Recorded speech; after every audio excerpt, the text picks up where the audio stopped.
নমস্কার, ঘর পরিবার ব্লগে আপনাদের সবাইকে স্বাগত। আশা করি আপনারা সবাই ভালো আছেন। আমি মহুয়া আবারও একটা নতুন রেসিপি নিয়ে আপনাদের কাছে হাজির হয়ে গেছি।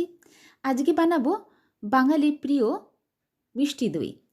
আর এই মিষ্টি দই যদি শীতকালের হয় তবে সেটা অবশ্যই হতে হবে নলেন গুড়ের। সারা শীত জুড়ে আমরা নলেন গুড়ের নানান রকম মিষ্টি, পিঠে, পুলি, পায়েস সবই বানালাম। এবার বানাবো নলেন গুড়ের দই। আজকের রেসিপিতে বানাচ্ছি নলেন গুড়ের দই, একদম পারফেক্টভাবে আর নো ফেল রেসিপি। তাহলে দেখে নিতে হবে নলেন গুড়ের এই দইটা আমি কিভাবে বানাচ্ছি। কিভাবে বানালে একদম দোকানের মতো মিষ্টি দই তৈরি হবে, আর সেটা শীতকালে কিভাবে ভালো করে জমানো যায় সেই টিপসগুলো আমি আপনাদের সঙ্গে শেয়ার করব। তাহলে চলুন শুরু করা যাক আজকের রেসিপি। দই বানাবার জন্য আমাদের প্রথমেই লাগবে দুধ। আমি এখানে 1/2 লিটার দুধ নিয়ে নিয়েছি, আর এটা প্যাকেটের গরুর দুধ। দুধটাকে এবার আমরা বয়েল করে নেব। দুধটা একবার ফুটে উঠলে ফ্লেমটাকে লো টু মিডিয়ামে রেখে দুধটাকে 1/3 পর্যন্ত ঘন করে নেব। দোকানের মতো একদম চাকচাক দই বানানোর জন্য দুধটাকে ভালো করে ফুটিয়ে ঘন করে নেওয়া অবশ্যই প্রয়োজন। দুধ পাতলা থাকলে কখনোই দই ভালো হবে না। এই জন্য ভালো করে দুধটা ফোটাতে হবে। মিডিয়াম টু লো ফ্লেমে রেখে দুধটাকে ভালো করে ঘন করে নেব। দুধটা এখন বেশ ঘন হয়ে গেছে। যখন এতটা ঘন হয়ে যাবে এবার আমি এর মধ্যে দিয়ে দেব গুড়। যেহেতু এটা মিষ্টি দই আর নলেন গুড়ের, তাই জন্য আমি এখানে দিচ্ছি গুড়। পাটালি গুড় আমি এখানে ইউজ করছি। আমি দুধটা নিয়েছিলাম এখানে 1/2 লিটার, আর সেটা কমে এখন 1/3 হয়ে গেছে। তাই মিষ্টি দইয়ের একদম পারফেক্ট মিষ্টিটা আনার জন্য আমি এখানে 2 চামচ ভরা ভরা পাটালি গুড় ইউজ করলাম। গুড়টাকে এবার দুধের সঙ্গে ভালো করে মিশিয়ে দিতে হবে। ফ্লেমটাকে আমি এখনও লোতেই রেখেছি। যতক্ষণ না গুড়টা সম্পূর্ণভাবে দুধের সঙ্গে মিশে যাচ্ছে ততক্ষণ লোতে রেখেই আমি এটাকে মিশিয়ে নেব। অনেক সময় গুড় ভালো না হলে দুধ কেটে যাওয়ার সম্ভাবনা থাকে। এই জন্য যখনই দুধের মধ্যে গুড় দেবেন তার আগে অল্প পরিমাণ দুধ সেই বাটি থেকে তুলে নিয়ে গুড় দিয়ে একবার টেস্ট করে দেখে নেবেন যে গুড়টা ভালো কিনা। যদি ভালো থাকে তাহলে দুধটা ঠিক থাকবে, কেটে যাবে না। আর না হলে দুধটা কেটে যাবে, তখন সেই গুড়টা কিন্তু আর ইউজ করবেন না। না হলে অনেকটা দুধে যখন গুড়টা মিশিয়ে দিয়ে দুধটা কেটে যাবে তাহলে পুরো দুধটাই নষ্ট হয়ে যাবে। গুড়টা দুধের মধ্যে ভালো করে মিশে যাওয়ার পর আরও 2 থেকে 3 মিনিট আমি দুধটাকে জাল দিয়ে নেব। কারণ গুড়টা দেওয়ার পরে দুধটা একটু পাতলা হয়ে যাবে, সেটাকে আবারও একটু ঘন করে নিতে হবে।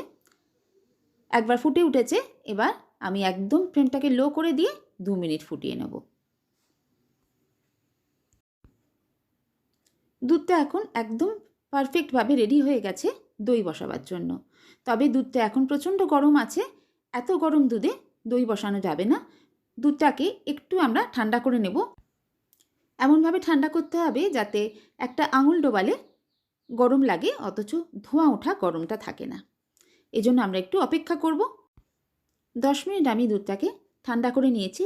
এখন আঙুল চুবিয়ে আমি দেখে নিলাম যে দুধটা হালকা গরম আছে। এই অবস্থাতেই এবার দইটা বসিয়ে নিতে হবে। দই বসাবার জন্য আমাদের একটু টক দইয়ের প্রয়োজন। টক দই দিয়েই দইটা বসাতে হবে। বাড়িতে যদি টক দই না থাকে তাহলে মিষ্টির দোকান থেকে টক দই কিনে আনতে হবে, সেটা দিয়ে বসাতে হবে। আর যেহেতু এটা মিষ্টি দই, এটা টক দইয়ের পরিমাণটাও একটু বেশি লাগবে। আমি ভরা ভরা 2 চামচ টক দই এখানে দিয়েছি। এবার টক দইটাকে ভালো করে মিশিয়ে নিতে হবে দুধের সঙ্গে।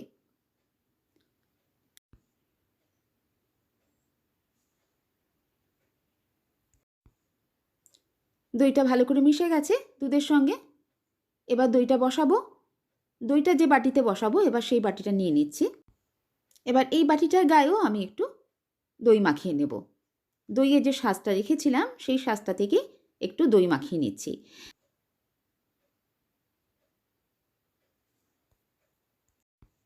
এবার তৈরি করা দুধটা এর মধ্যে ঢেলে দেব।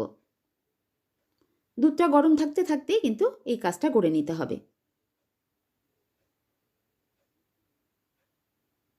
বাটির গায়ে যে দইটা লাগিয়েছি সেটা কিন্তু আমি আর গুলবো না, এইভাবেই রাখবো। দইটা আর বেশি নাড়াচাড়া করব না। অন্য সময় দই এইভাবে রেখে দিলেই দই বসে যায়, কিন্তু এখন যেহেতু শীতকাল অনেকেরই দই বসতে চাইছে না। এবার আমি আপনাদের কাছে শেয়ার করছি যে কিভাবে বসালে এই শীতের মধ্যেও দই একদম পারফেক্টভাবে চাপচাপভাবে বসবে। এই পদ্ধতি অবলম্বন করলে কখনো কিন্তু ফেল হওয়ার কোনো সম্ভাবনা নেই। দইয়ের বাটিটাকে আমি আরেকটা বাটির মধ্যে বসিয়ে নিয়েছি, যেটা ওই বাটির থেকে একটু বড়। এবার ওই বাটির মধ্যে গরম জল দিয়ে দেবো, আর গরম জলটা দেবো হাফ বাটির থেকে বেশি। দেখতেই পাচ্ছেন আমি কতটা জল দিয়েছি।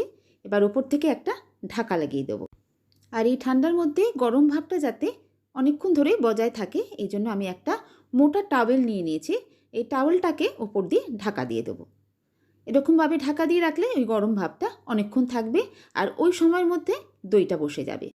আর এর মধ্যে আর এই বাটিটাকে আর নাড়াচাড়া করবো না, দইটাকে জমতে দেবো। এইভাবে 2 থেকে 3 ঘন্টা রেখে দেবো। তারপর খুলে দেখব যে আমাদের দইটা কীরকম জমেছে।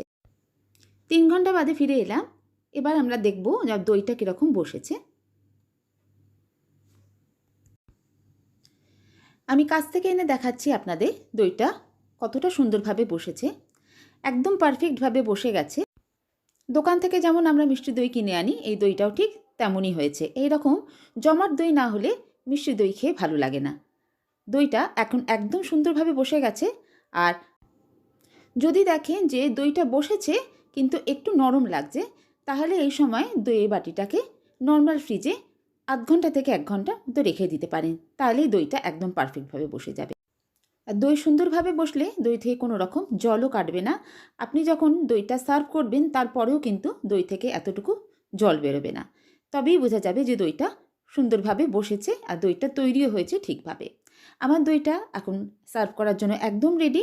এবার আমি আপনাদের সার্ভ করে দেখিয়ে দেবো যে দইটা কত সুন্দর বসেছে। আমি এবার একটা চামচ দিয়ে দইটা কেটে অন্য বাটিতে সার্ভ করছি। দেখতেই পাচ্ছেন যে দইটা একদম দোকানের মতো কি সুন্দর চাকভাবে উঠেছে। এই রকম দই হলেই খেয়ে মজা। এই দইটা এতই সুন্দর হয়েছে যে একদম দোকানের দইয়ের মতো লাগছে। মিষ্টির দোকানে আপনি নলেন গুড়ের নানান রকম ভ্যারাইটিস মিষ্টি পেয়ে গেলেও নলেন গুড়ের দইটা কিন্তু সব দোকানে পেয়ে উঠবেন না। তাই এইভাবে একবার বাড়িতে বানিয়ে দেখুন। আশা করছি আপনাদের দইও ঠিক আমার মতোই হবে, আর সবাই খেয়ে আপনারই প্রশংসা করবে। আজকে নলেন গুড়ের দইয়ের রেসিপি আপনাদের কেমন লেগেছে অবশ্যই আমাকে জানাবেন। আর ভালো লাগলে একটা লাইক আর শেয়ার করে দেবেন, আর আমার চ্যানেলটাকে সাবস্ক্রাইব করে নেবেন। সাথে থাকা বেল আইকনটাকে প্রেস করতে ভুলবেন না, যাতে আমি যখনই কোনো ভিডিও আপলোড করি সেটা আপনার কাছে সরাসরি পৌঁছে যায়। অবশ্যই দেখবেন আমার ভিডিওগুলো। আজ এই পর্যন্তই। আবার কোনো নতুন ভিডিও নিয়ে আপনাদের কাছে ফিরে আসছি। সবাই ভালো থাকবেন, সুস্থ থাকবেন, আনন্দে থাকবেন।